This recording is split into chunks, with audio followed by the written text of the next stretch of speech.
This video is brought to you by catbeast.com. Design your own custom snapbacks and hats. What is going on, guys? JD from New York here. Thank you so much for tuning back into the channel on this Tuesday evening, July 18th, 2017. This is your official SmackDown Live review and results for tonight's show, the go-home show for WWE Battleground this Sunday live on the WWE Network. Randy Orton versus Jinder Mahal, Shinsuke Nakamura versus Baron Corbin, The New Day versus the Usos for the WWE Smackdown Live Tag Team titles, and John Cena versus Rusev in a flag match this Sunday on WWE Network for Battleground. It's going to be a big off-the-script this coming weekend. Friday, as always, we do the preview and predictions for WWE Battleground. We're going to go over the full match card. We're going to go over the storylines, the angles, what I think is going to happen at the pay-per-view, and what I think is going to happen going into, more importantly, SummerSlam. So it's going to be a big weekend on Friday, starting with Off the Script, and then Sunday, when the pay-per-view goes off the air, we're going to be sitting right here reviewing Battleground as soon as it goes off the air on the WWE Network. So make sure you guys are subscribed to the channel down below, and you have that bell for all notifications turned on. If you guys missed my Monday Night Raw review, that video is live on the channel right now. If you guys care to know what I thought about the closing segment of that show with Kurt Angle and Jason Jordan being revealed as Kurt Angle's secret, his illegitimate son. Jason Jordan split away from Chad Gable and now exclusively on Monday Night Raw, and it was revealed that he was Kurt Angle's illegitimate son. So if you guys want to know what I thought, if you guys want to know how I would book Jason Jordan and Kurt Angle going forward in multiple storylines, multiple different situations, that is live on the channel right now with the Monday Night Raw review. Make sure you guys go and check that out. Video will be within this video in the annotation that you see in the top right corner of your screen. If you missed Off the Script this weekend, that's live on the channel right now as well. Thank you guys for your continued love and support. We got a big day coming tomorrow. I was streaming earlier this morning and this afternoon with Destiny and Black Ops 3. More video game content will be hitting the channel as the weeks go on. Fire Pro Wrestling World, I did an entire tournament. I'm going to be starting a whole new league. The tournament is completed. This guy, unbelievable, man. I kind of picked him to win the entire thing before the tournament was even being played out. But when I finally seen him win this thing, man, it's going to be an exciting league in Fire Pro Wrestling World. If you guys care for that at all, the tournament will be unveiled starting tomorrow with the first 2 matches, and it's fucking epic, bro. Can't wait to show you this. It's going to have my gameplay commentary over it. Going to be a fun time, man. So make sure you guys are ready for some Fire Pro Wrestling and the Off the Script Classic beginning tomorrow right here on the channel, man. It's going to be fun times, and more video game content will be unveiled on the channel as the weeks go by with Destiny, Call of Duty, got the beta coming out, Fire Pro Wrestling, WWE 2K18.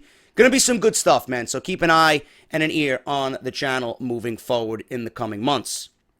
I want to thank everybody for supporting the Patreon page, patreon.com/JD-from-NY206. You guys are fucking beasts. You guys are keeping this channel fucking A-okay, man. Thank you guys so much for your continued love and support. I greatly, greatly, greatly appreciate each and every one of you. As little as $1 a month goes a long way. You guys got $3 a month. You got Off the Script Retro. If you guys want to bump that up to $5 a month, you guys are going to get not only Off the Script Retro, but Beer Goons in audio-video form, man. Joe Cronin and I are redoing Beer Goons, and it's going to be fucking epic. We're going to be talking a multitude of things. It's going to be great. $5 a month. Plus, you guys get early access to Off the Script each and every single weekend and exclusive rights and entry into my Discord, Off the Script family chat, man. Unbelievable stuff. So make sure you guys go and support the Patreon page. As little as $1 a month goes a long way from you guys, man. Patreon.com/JD from NY206. Thank you to all the new patrons today and as of this week already. Greatly appreciated. Off the Script also has their online store, which business has been picking up, man. Thank you guys so much for supporting the merchandise on Barbershop Window.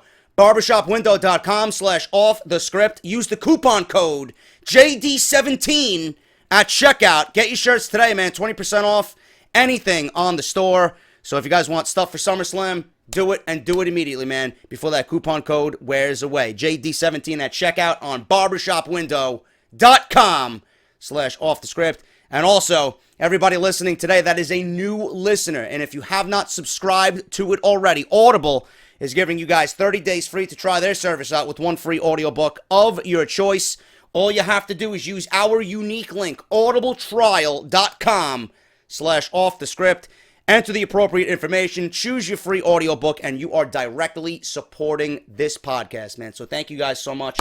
audibletrial.com/offthescript. A lot of wrestling-related content on there. If you don't care for that, you guys have over 180,000 books to choose from, compatible with both iPhone and Android devices. Thank you guys so very much for keeping it up with my sponsors, man. SmackDown Live, man. Let's talk about SmackDown Live. I don't know what went wrong with SmackDown Live lately, but something seems to be awry. Something seems to be off. And I would like to uncover what is off. I don't know what it is. I can only make logical assumptions here. But clearly, something is off and something is not right with SmackDown Live. SmackDown Live used to be a show that was getting thumbs up across the board. Every single week, people praising SmackDown Live. Even when their show was like, yeah, it was okay. It was still a good show. You felt something was there that SmackDown was doing differently than Monday Night Raw. Now it feels like Monday Night Raw on Tuesday nights. It honestly feels like Monday Night Raw on Tuesday nights. And I don't know why. You know, the rumor was going around that Vince McMahon canceled Talking Smack because he didn't like the show. He felt it was going way off the script. No pun intended there, goons. It went off the script and he didn't like it. Just goes to show you how out of touch the old man is. That he didn't like Talking Smack and that he didn't see the good in Talking Smack. So fuck Vince McMahon. But with Vince McMahon finally catching wind of what was going on with Talking Smack, and, you know, the weeks leading up to last week being the demise of Talking Smack, Vince McMahon has been rumored to be more present on SmackDown Live. Does Vince McMahon have a hand in making these shows just mediocre and boring and stale? I don't know. Could possibly be, because Vince McMahon, everything that he touches lately just turns to fucking boredom. But everybody's telling me Ryan Ward is on Monday Night Raw. If you guys don't know that name, Ryan Ward.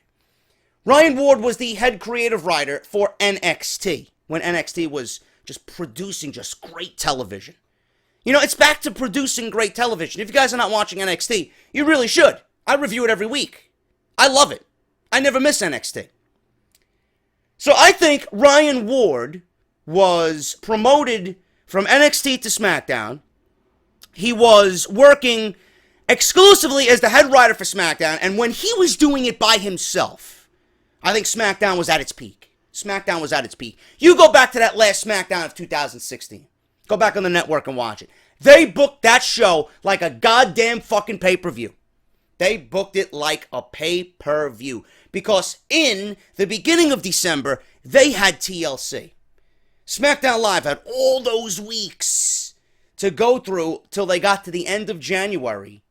And that was when the Royal Rumble took place. So they had almost a month and a half of television with no pay-per-view. So what SmackDown did is they made their last SmackDown show of the year in 2016 a pay-per-view worthy SmackDown Live. Now, we're not seeing those types of shows now. That was all Ryan Ward. So then we come to find out that Road Dogg is working 50-50 with Road Dogg. And the shows were okay. They weren't as great as they were when Ryan Ward was exclusively doing it. But they were still okay. They were still passable. So then Ryan Ward, all of a sudden, with the Superstar shakeup, I believe, got shifted over to Monday Night Raw. Now, with the amount of fucking goons over on Monday Night Raw, I doubt Ryan Ward's creative mind is even being heard over on Monday Night Raw. You got 27 fucking idiots in one goddamn room, and they're all shooting out ideas, and none of them stick because if it's not Roman Reigns and it's not Wood, then we don't want to hear it. You know, you got fucking people like that. You got Vince McMahon, who's completely out of fucking touch with everything. If it's not Roman Reigns, nobody gives a shit on Monday Night Raw. So, Monday Night Raw and Ryan Ward, to me, don't mix. They don't mix. I honestly think, if I was to make a guess, I could be wrong, I think Ryan Ward's right back down in NXT. I really think he's right back down in NXT. So where does that leave SmackDown? If Ryan Ward is not on SmackDown and he's not on Monday Night Raw and he's on NXT, like I think, because NXT to me is producing the best weekly television that WWE puts on during the week, Road Dogg is in charge of SmackDown Live. To me, Road Dogg is not doing an adequate job. It's watchable. You know, we're getting by week to week, but the quality compared to when Ryan Ward was doing SmackDown Live is completely off. You notice a difference. You feel a difference in SmackDown Live. It's not the same show. SmackDown Live is not the same show. This is the way Monday Night Raw is on Tuesday nights. And I don't watch SmackDown to watch Monday Night Raw type bullshit. I don't. I come to SmackDown Live to feel a difference. I come to SmackDown Live to see wrestling. I come to SmackDown Live to see storylines progress. And I come to SmackDown to watch things that make sense for the most part. Nothing is making sense to me. Nothing. Nothing. For example, AJ Styles and Shinsuke Nakamura in a backstage segment tonight. Nakamura said one word. One word. Call me. Or whatever the fuck he said. And then he points at the United States Championship. Why? Why is Shinsuke Nakamura pointing at the United States Championship? If you are that fucking stupid to book that match at SummerSlam, you are out of your fucking mind. Out of your mind. Out of your mind. Those two should not be in the ring together. Those two should not be in a backstage segment together. Those two shouldn't even know each other's name until WrestleMania. Simple as that. That's something that is special. But when WWE has something special, they want to just fucking present it to you without no fucking package, without no bow, without no fucking birthday cake, without any fucking candles. Here you go, you fucking asshole. There's your gift. Go fuck yourself. That's what they do. That's what they do. Instead of presenting something special the way that it should be presented, they want to rush to it and they want to give it to you and they don't give a shit about the build, right? Coming out of Battleground, how many weeks do we have till SummerSlam? What do we got? 3 weeks? 4 weeks? You're going to build Shinsuke Nakamura and AJ Styles for their first match in 4 weeks? Give me a break. Instead of doing the right thing and having the feud progress from January, from the Royal Rumble, all the way till April and WrestleMania, with Nakamura winning the WWE Championship and having this monumental celebration, becoming the new face of SmackDown Live. No, but SummerSlam and for the United States Championship, that makes a lot more sense, correct? Give me a fucking break. Instead of doing the idea that I gave you guys, you know, you could still book SummerSlam, you could still book Styles, you could still book Nakamura in matches. You can. You want to make the U.S. title more important than anything on the show, which right now it is. You could do AJ Styles versus Randy Orton for the United States Championship. You could do Nakamura versus Sami Zayn 2 at SummerSlam. Oh, I don't know. Why give us AJ Styles and Nakamura so soon? When you can still book the same quality match with different individuals. You know, the United States Championship could be Randy Orton versus AJ Styles, like I said. There's no better opponent for AJ Styles right now than Randy Orton. There's no better opponent to bring prestige to the United States Championship than those types of guys. That's what you wanted, right? All in the meantime, you can have John Cena challenge Jinder Mahal for the WWE Championship. I think that works better. But, again, I don't understand WWE's logic. I would have never even gave AJ Styles the United States Championship to begin with. He doesn't need a championship. The only championship he should be going after is the WWE Championship. You know, the United States Championship was meant for mid-card acts. Unless you're going to put a Ty Dillinger against an AJ Styles or a Luke Harper versus an AJ Styles, where are you leaving those guys on the card? And what are you giving those guys to fight for? When you put AJ Styles with the United States Championship, you got to give him talent equal or greater than AJ Styles. You're not going to, WWE's not going to give me a fucking Ty Dillinger versus an AJ Styles or a Luke Harper versus a Ty Dillinger or Luke Harper versus AJ Styles. It should be those guys fighting for the United States Championship. So why don't you give him the title anyway? He doesn't need it. You could have built the title up through mid-card guys and making it a fighting championship for younger guys to go after. You got a main event scene where you could put all those guys in the main event scene. I don't understand WWE's logic. To me, it fucks up the whole flow for SummerSlam. It really does. But again, WWE are the people in charge. They're booking the shows. I'm not. I'm just some fucking goon on YouTube who thinks he knows it all. You know. Moving on to why I don't think SmackDown Live makes sense. Tonight, we got 2 pay-per-view matches on free television. We got Sami Zayn versus Mike Kanellis, which I was thinking that this was going to be the match at the pay-per-view. Clearly, that's not WWE's role here. That's not their route going for these 2 guys. So they gave it to us on free television. Here I am thinking Mike Kanellis is going to make his debut on Battleground, and he's in a match with Sami Zayn. There was nobody else on the fucking roster for Mike Kanellis to debut against, so that we actually see this guy in the ring. If that was your intent, why did it have to be Sami Zayn? I mean, Ty Dillinger's a fucking nobody right now. Why don't you do Mike Kanellis versus Ty Dillinger? At least you get Ty Dillinger some television time, and you get the audience to see what Mike Kanellis is made of. No, but you give him the Battleground opponent that we all should have got on Sunday? And then Sami Zayn loses? Which I would have expected, but I don't get that. So why do I care to see the match on Sunday if we've seen it tonight? Why give it away so soon? There was nothing else you guys could do? I don't get it. Charlotte versus Becky. I've been saying for months. That's the one match in the women's division that is the biggest match you can do right now with the women available. What does WWE do? They give it away for free. They give it away for free on SmackDown Live. Why? Why? Why couldn't we get Natalya versus Charlotte? Why couldn't we get Natalya versus Becky? You got to give us Charlotte versus Becky? For what? What did the match mean? What did they fight for? I don't understand. Again, illogical fucking booking by WWE Creative. Again, SmackDown Live, main event, tag team match. Is that the most creative thing you could come up with? I mean, did you call Teddy Long? Were you out of ideas? Yo, Teddy, what should we do? Yeah, how about a tag team match, player? Are you fucking serious? And on top of that, you gotta book AJ Styles and Shinsuke Nakamura on the same fucking team again. Why? Why? That's 3 times now they were on the same fucking team. Enough is enough already. Keep them away from one another. Keep them away from one another till WrestleMania. I know you can do it. I know you can do it. There's no reason why these 2 men should be in the same ring again this year. Save it for 2018. I don't understand what the rush is for. You guys have a fucking roster, half of it not even being used. Why do you have to give us Nakamura and Styles at SummerSlam? I don't get that. When you can easily make a match equal or greater than Nakamura Styles with other talent on your roster. Sami Zayn.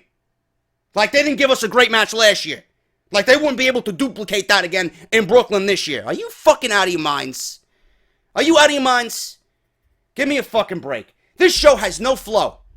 This show makes no sense. It's being booked and creatively written like Monday Night Raw, and something is off. Something is off about this show. And it's the same thing every week. Jinder comes out, says the same fucking thing every week. Randy Orton's come out and said the same thing every fucking week. John Cena comes out and says the same thing every fucking week. There's nothing different. There's nothing new. There's nothing fresh on this show. Why am I the viewer going to care about SmackDown if it's nothing but repetitive fucking garbage? But nobody seems to understand that. Nobody seems to understand the criticism from the smart fans' perspective. No, it's only the fucking people that are complaining. Oh, JD's complaining. The fuck are you watching? What are you watching? Why was Raw good? Why was SmackDown good? It was good because you enjoyed it? What you enjoy and what I enjoy, completely lopsided. 2 different worlds, motherfucker. 2 different worlds. You watch it because you're sitting there like, ooh, with your fucking popcorn and Mountain Dew, and I'm over here watching the show with my arms crossed. I'm like, nope, I don't like that. No, I don't think that's the right decision. I ain't eating nothing. I ain't drinking nothing. I'm watching, taking notes, putting notes in my phone. Nope, that don't make sense to me. Why are they doing this? I don't get it. SmackDown, what are you doing? Why is Nakamura in the main event again with AJ Styles in a tag team match? Why are we seeing Mike Kanellis and Sami Zayn? Right? No, but to you it's okay. Now, to the smart people, we understand. No, but to you I'm complaining. This is not complaints. This is complaints because I know the show can be better. It was better. and something is off. Whether it's Road Dogg, whether it's Vince McMahon, whether the show is supposed to be a less version of WWE on Tuesday nights compared to Monday Night Raw. They don't want to have SmackDown be better than Monday Night Raw, even though the ratings don't show it. Quality-wise, it's a better show than Monday Night Raw. People caught wind of that. They had to decrease the quality of the show. I don't know what's going on, but something is off. You watch the show in late 2016 compared to now, two different fucking shows. Two different shows. Something is off. Show started off immediately without making any sense. WWE decided to bring in the Punjabi Prison. It's hanging above the ring. For what reason? I don't know. Let me see. Here's another complaint by JD. JD, why are you complaining about the Punjabi Prison? Do you want to know why I'm complaining about it, you fucking goon? Because the Punjabi Prison has only been done 2 other times before, okay? Now, WWE has played off that aspect for the last couple of weeks. Why would I want to see the Punjabi Prison for a 3rd time on a random episode of SmackDown? Instead of saving it for the pay-per-view and unveiling it for a 3rd time, right, on pay-per-view. I don't get it. Why would you show the Punjabi Prison on SmackDown Live? It takes away from the mystique. It takes away from the mystery of the fucking structure. They didn't do anything in the structure to hype the match. Jinder Mahal comes out with the Singh brothers and goes over the rules of the match. I don't give a fuck about the rules of the match. I want to know what you're going to do to Randy Orton inside the Punjabi Prison. He says he's going to make Randy Orton's life a living hell. How dare you threaten my family and my countrymen of India, saying that you're going to RKO everyone in my family. JBL behind the microphone saying this match is fierce, this match is brutal, this is a structure that dwarfs Hell in a Cell. Is JBL in the fucking match, or is Jinder Mahal or Randy Orton in the fucking match? Because I couldn't tell at one point. You know? Jinder Mahal and Randy Orton, both of them did not feel any fear about the structure. They didn't feel intimidated. They didn't show any hesitation towards the structure. JBL's the one fucking, oh, this is fierce. Oh, this is brutal. Oh, this is bigger than Hell in a Cell. Why aren't the fucking competitors in the match telling me how fierce and brutal and scared and intimidating the structure is? Am I fucking losing my mind here? Am I honestly losing my mind? Please, someone tell me. Now, I got my creative fucking genius going here. I got my creative juices going. That's not how I booked the fucking show. That's not how I would book the Punjabi Prison. Right? So Jinder Mahal comes out saying that he's gonna make Randy Orton's life a living hell.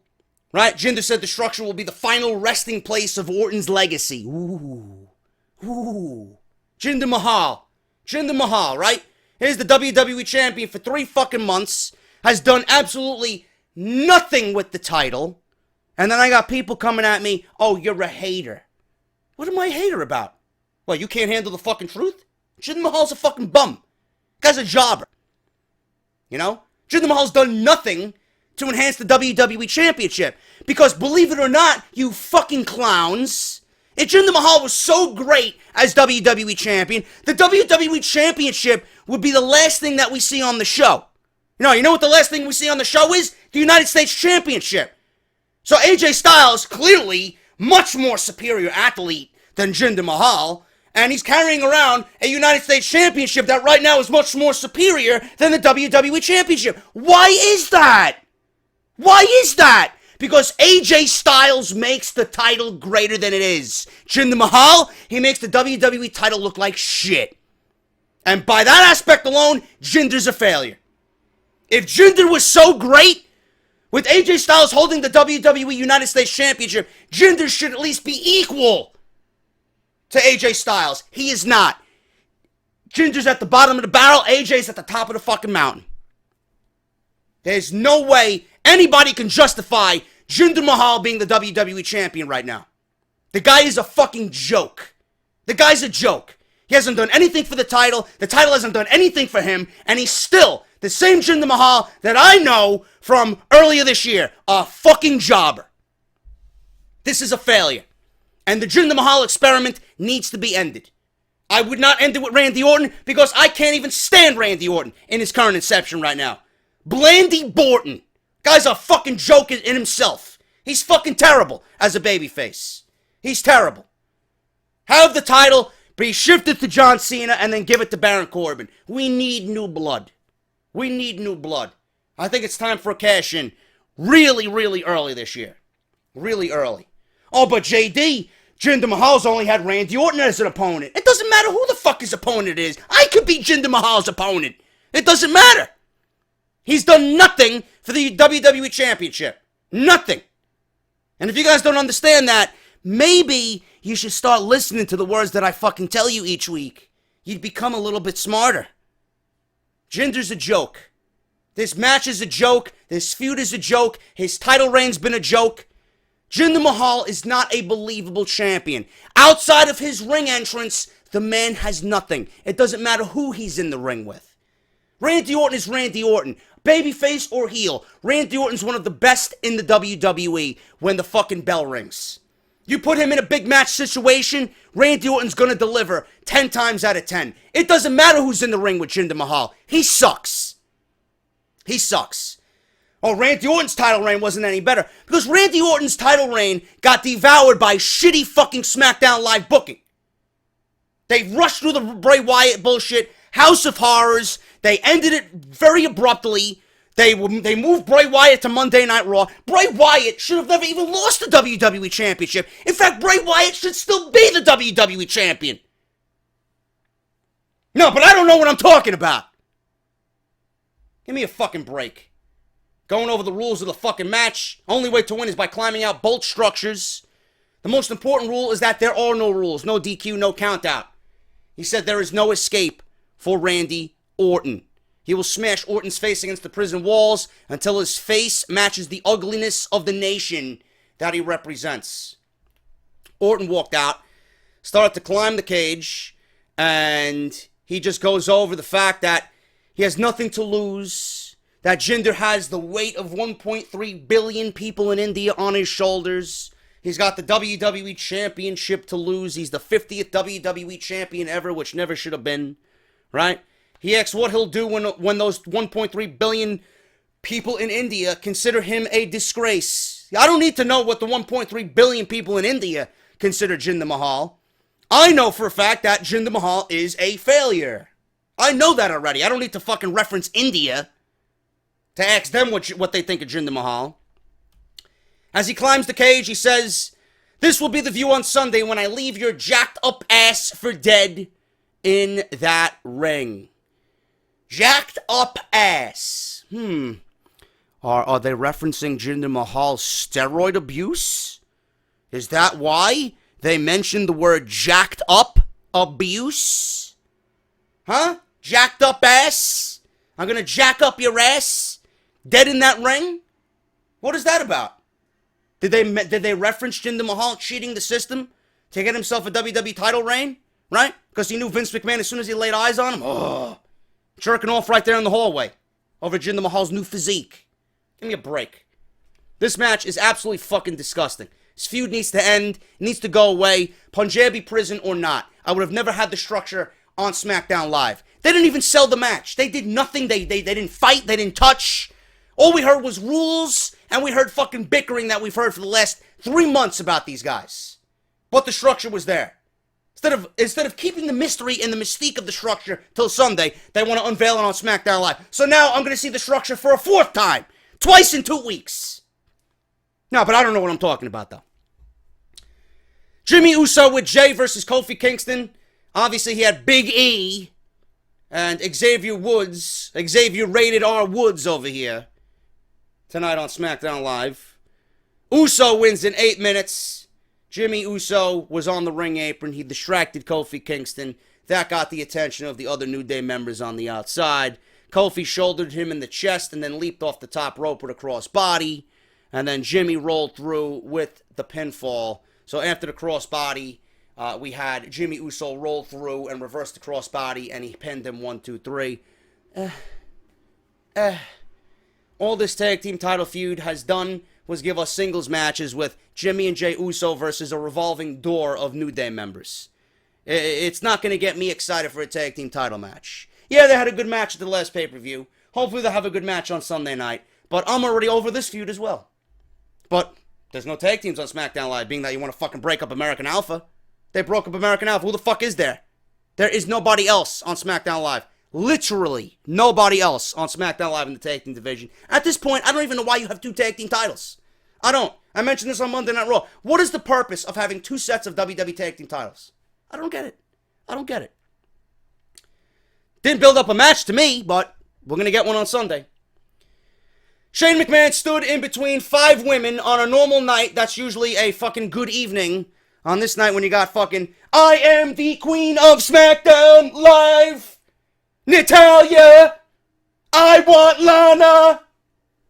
Now when you got Robot standing next to you, and you got Tamina cutting a fucking miserable promo, and then you got Natty whispering in your ear about her fucking 6 cats, right? And then you got Lana over there.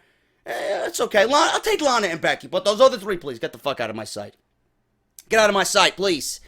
Shane standing in between all 5 women, wants to give them a pep talk about the winner of this fatal 5-way. He's going to fight Naomi at SummerSlam. He asks who would step up tonight and wrestle.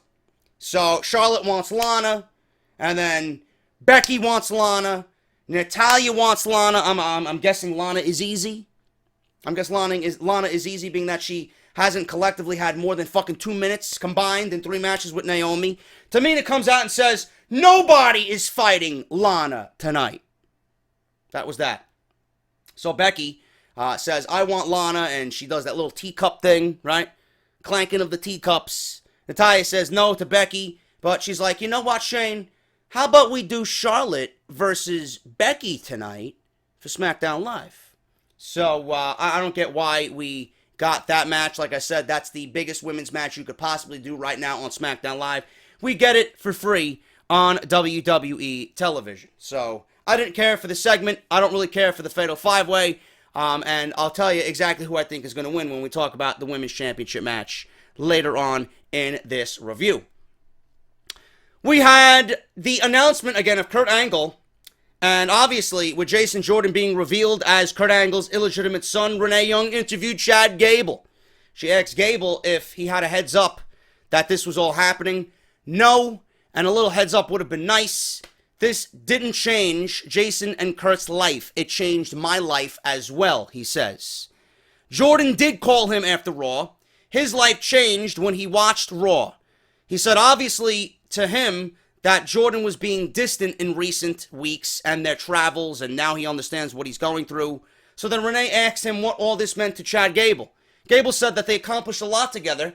He said they beat Orton and Bray Wyatt to win the SmackDown Live Tag Team titles. He says he's a great guy. He supported him in huge matches against Kevin Owens and AJ Styles. He said he had some ideas for what's next for him. He said this is a great chance for everyone to see him on his own now. So, I don't know what's going on with that. Hopefully, like I said in my Monday Night Raw review, Chad Gable is treated just as big as Jason Jordan is going to be treated on SmackDown Live. That's what I hope for. Because I said Chad Gable, you give him 4 or 5 years with the makeup that he is and the wrestling ability that the man possesses, the guy could easily be one of the best that WWE has to offer.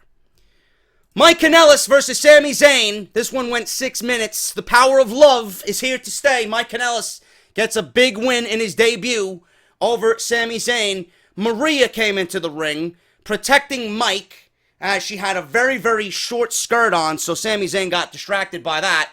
So after that, punch to the jaw during the distraction, and then he hit a Samoan driver, a beautiful Samoan driver, by the way, on Sami Zayn for the win. The Power of Love gets a debut win on SmackDown Live. I figured this would be at the pay-per-view, but fuck me, they booked it tonight on SmackDown Live, and we'll probably get it at the fucking pre-show on Sunday night during Battleground 2017. John Cena's in the ring talking about the USA and all this other shit. On Sunday, the flag will fly high. He says, I promise you, I am ready. He says, if any one of them want to come here, stand here and do the same thing. This is the United States of America. This is a country of fighters. We're not afraid to stand up and fight for what we believe in. We never give up. We never give up. Same shit. Same shit. Will the flag fly high or will the flag fall on Sunday night? So, as John Cena was closing his promo, we got Rusev coming out of nowhere and attacking John Cena from behind, waving the flag. The flag fell to the mat. He put Cena in the Accolade. Cena tried to power out of the Accolade. Superhuman strength is always shown by John Cena. Cena backed Rusev into the corner, into the turnbuckle, but Rusev held on and right back down into the Accolade. So they teased John Cena getting out of the Accolade. I'm sure we'll see that same segment again on Sunday night.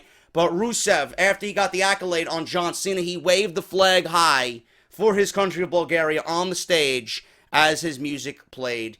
And that spells doom for Rusev. Rusev got the last attack on John Cena. Obviously, John Cena's going to come back and get revenge on Sunday night. And there's no way John Cena is going to lose a flag match. Mr. Patriotic over here lose a flag match in the WWE. I don't see that happening. I don't see that happening at all. AJ Styles and Shinsuke Nakamura prepare for their match. Had a little conversation backstage. Shinsuke shook his head no because AJ Styles asked him if he had a game plan. Styles says that's okay. They didn't need one last time they teamed, and we're not going to need one tonight. Styles asked Shinsuke if he wanted to reminisce about Japan because I can tell you all the things I miss about Japan. Yeah, it's not WWE, AJ. Go for it. Shinsuke pointed down to the United States title. And then Shinsuke says, one day, you call, I answer. Mentioning that AJ, with the United States Championship Open, if there's going to be another open challenge, that means Shinsuke is going to be the one to answer the call. I don't like it. I don't like it. They teased John Cena versus AJ Styles at SummerSlam. Dave Meltzer's been reporting that WWE's probably going in that direction, but whatever Meltzer says lately has been fucking dead wrong. So I really don't know. I could tell you on end how I'd book SummerSlam. I don't think SummerSlam's going to be all that great, to be honest with you. It's more about everything else going on outside of SummerSlam in Brooklyn than the actual SummerSlam event. So, one day you call, I answer. Hopefully it's not at SummerSlam. Hopefully it's not until New Orleans at WrestleMania. I don't want Shinsuke Nakamura to pick up that phone when AJ Styles is calling. I don't. Not until WrestleMania, and not until the WWE Championship is on the line. Simple as that. Becky Lynch versus Charlotte in a one-on-one match tonight on SmackDown Live. Becky tapped out Charlotte with the disarm her. Charlotte loses again. Charlotte has been under the radar for SmackDown Live ever since she's come over from Monday Night Raw. You know what that means? She's going to win the Fatal 5-Way, and she's going to fight Naomi at SummerSlam. Believe me. Believe me. So after the match, Charlotte stood and shook Becky's hand, and then suddenly Tamina's music played. She comes walking down with Lana, and then Natalya comes up from the commentary table because she was on commentary with JBL and Fuckface Phillips and Byron Saxton. She clotheslines Charlotte from behind, and they get just beat down. Charlotte and Becky get beat down in the middle of the ring. Tamina joins in with Lana. Three heels clear the ring of the two faces. But then Natalya tried to put Tamina in a quick sharpshooter. Lana then yanked Natalya off of Tamina and started yelling at her. Tamina super kicked Natalya in the face. Lana and Tamina look at each other. There was some tension there, but Phillips wondered how long that the alliance between Tamina and Lana would last, going on into Sunday, being that they are both in the same match. Ooh. Intrigue nobody really cares about for the women of SmackDown Live.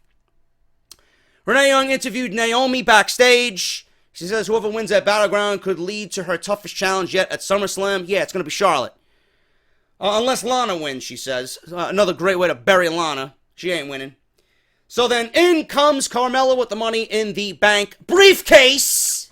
Not contract, Vince. Briefcase. She told Renee to shoo. Go away. Renee obediently just left like a fucking lapdog. So Carmella says, wherever Naomi goes, her Money in the Bank briefcase goes. So I guess I'll see you at Battleground. Funny thing about Carmella is, speaking of Carmella, my brother texted me on Sunday night. I think he was in Point Pleasant, New Jersey, or he was on Neptune Beach in New Jersey, I believe it was. He texts me, he says, what's going on with Ellsworth? I'm like, I don't know, he's off TV right now. He says he's seen Ellsworth with some woman getting into a car on the beach. And my brother says it's definitely him because there's no other goon that looks like him. So I'm like, I don't know, he's off TV right now. He might be on the fucking beach. Who the fuck knows what he's doing? So my brother might have run into James Ellsworth in Point Pleasant on Neptune Beach in New Jersey. I don't know. I don't know if he took a picture or not. I'll see him when I hopefully see him this weekend. The Fashion Files, or the Fashion X-Files, they did a spoof on the X-Files here. Bulletin board had a photo of a UFO with the caption, Believe. Another picture of R-Truth with the caption, R-Truth is out there. Tyler Breeze played the role of Agent Scully. He was the skeptical one. They heard a ghost sound behind the curtain. They opened up the curtain, and it was Aiden English warming up. Then suddenly, a light from above came shining down, and they looked up. Tyler Breeze says he wants to meet E.T., Alf, Max Moon. Remember Max Moon? I do. You don't, probably. Chewbacca. And then someone comes in, some UPS guy walks in with the box and asks them to sign for it. Fandango thought he was an alien. The guy says he turned the light on above them so that he could see where he was going. Fandango said, "You breathe air. You are so human-like." Still thinking the guy came from outer space or some shit. So Breeze opened the box, told Fandango not to look. He looked anyway, and he pulled out the horsey's head. The little, I guess, stuffed animal horse, that he was riding in on last week when they met the Hype Bros in the backstage area. The horse was all ripped up, cotton ripped out from underneath him. So they seen a note in the bottom of the box. It said, Battleground. So who the fuck is it going to be? To be concluded. This case will close on Battleground Sunday. Will this lead to a match with the Fashion Police? I don't know. But what I would recommend WWE do is two things. Number one, you ain't doing anything with Luke Harper. Put him back together with Eric Rowan. You couldn't do any worse with Luke Harper. It's better than keeping him off television. The reunion of Eric Rowan and Luke Harper as a tag team, because you need fucking tag teams, right?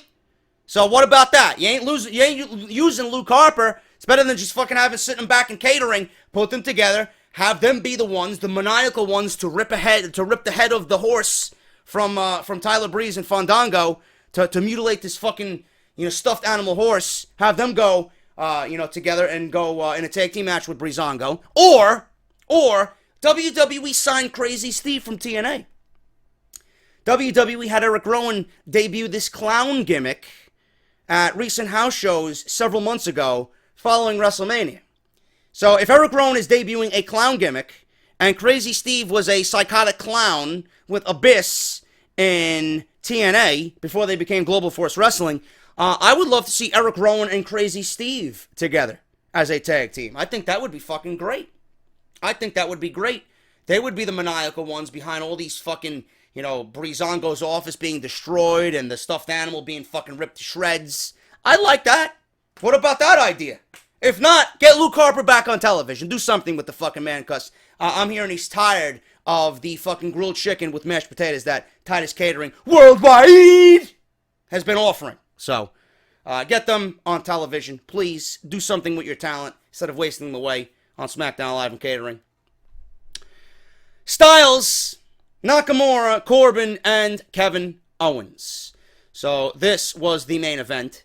AJ Styles made his entrance, Nakamura made his entrance, and we didn't get a Nakamura entrance. The crowd starts to chant along and sing along here in Alabama. Whatever. I'm surprised they even fucking knew any other words besides, Old MacDonald had a farm, E-I-E-I-O, and on this farm there was some teeth, E-I-E-I-O, there are teeth, here are teeth, everywhere are teeth, or whatever the fucking song goes, I don't fucking know. Whatever, Old MacDonald, but, I heard he has wood on the farm. Whatever. Alabama. Get out of these fucking rinky-dink fucking shit cities, please. If I could have fucking Monday Night Raw and SmackDown in Chicago every fucking weekend, or every week, I'd be a happy man. They probably wouldn't, because the fucking product is garbage. Anyway, we got no entrance for Nakamura, because Baron Corbin came down and tried to attack Nakamura from behind with the contract. Right, Vince? The contract or the briefcase? Yeah, the briefcase. Nakamura missed, or Corbin missed. Nakamura ducked as if he had fucking 6 cents from Black Ops 3. Fucking ducks the briefcase shot. So Kevin Owens comes out. He starts helping Baron Corbin on Nakamura. AJ Styles comes in, makes the save. They're all brawled to the fucking, in the backstage area. The stage. They're all brawling on the stage. And then all of a sudden the match gets started. Match was really, 10 minutes. And again, why are we teaming AJ Styles and Shinsuke Nakamura for a 10-minute main event? I don't understand it. I really don't understand it. So, the way this match ended We got Styles blocking an end of days. He had an enziguri on Baron Corbin. He then had a Pele kick. He's tried to set up for the Styles Clash. Owens makes a blind tag, kicks Styles in the face, and then gets a pop-up powerbomb on AJ Styles for the win. So Kevin Owens pins the United States Champion with a pop-up powerbomb, and Kevin Owens looks strong going into the pay-per-view, which probably means he's not going to win the United States Championship. Baron Corbin and Shinsuke Nakamura, they're going to have their one-on-one match finally at Battleground. We had Baron Corbin deliver a beautiful end of days on Nakamura. Beautiful fucking end of days. But that was your main event, and that was the way SmackDown Live went off the air. You know, another one of these formulaic fucking tag team matches that WWE just loves to book every fucking week. That's their word. That's their fucking thing. At the top of the script sheet, formulaic. That's WWE. Another formulaic fucking 10-minute tag team main event that did nothing. It was a logical booking in the end. They got the heels over going into the pay-per-view, which puts the baby faces in peril. Will the baby faces come out on top at Battleground, right? And the champion was pinned, giving you doubt that AJ Styles is, probably going to lose the United States Championship on Sunday, which he's not. But, of course, it's formulaic. It makes sense, but not all that exciting going into the pay-per-view. So that was your SmackDown Live. Other than that, I'm not excited for SmackDown Live. I told you guys already how I feel about this show. Very formulaic, very boring, very run-of-the-mill, very mediocre. Nothing is out there that's screaming, watch me. And even with Nakamura on the brand, it's not even with Nakamura on the brand exciting. So I don't know what's going on. SmackDown just feels plain and ordinary, whereas it was feeling special. I don't know what went wrong, but SmackDown Live needs to get back on that page where they were the best show on WWE television. Because right now, the last couple of weeks, Monday Night Raw ain't a good show. By far, it's not a good show. It's still fucking awful. But with the amount of work that Samoa Joe and Baron Corbin and Brock Lesnar and Roman Reigns are doing right now, and yes, I'm going to include Roman Reigns in that, even though he is the fourth wheel, he's the odd man out, a backseat to everybody else. Even with that big main event scene going on right now heading into SummerSlam, and how great that is coming along right now, SmackDown Live is having a very difficult time producing better shows. That goes to show you how important and how much those guys mean to Raw and how much they've come up to be big players in WWE. SmackDown Live ain't the same. And I don't know what's going on. Things need to change. Going into Battleground, I feel absolutely no sense of excitement at all for this brand or for this product. And that's your SmackDown Live review. If you enjoyed the review, hit that thumbs up. Let me know what you guys think down below. Follow me on Twitter at JDFROMNY206. Hit that subscribe button down below as well with the bell for your notification. Check out all the other videos that you might have missed on the channel this week. And I will be back tomorrow with live streaming NXT reactions on Twitch. Make sure you guys follow me on Twitch, twitch.tv at JDFromNewYork. And I will be back with NXT review as well tomorrow night. We got some Fire Pro Wrestling going up earlier in the day. Maybe an off-the-script extra as well. I got some news on Alberto Del Rio being stripped of one of his championships. We'll talk about it, plus other news and rumors in the world of WWE. I am JD. Thank you guys so much. Have a great night, and I will see you all tomorrow on Wednesday with more great content right here on the channel. I'll talk to you later.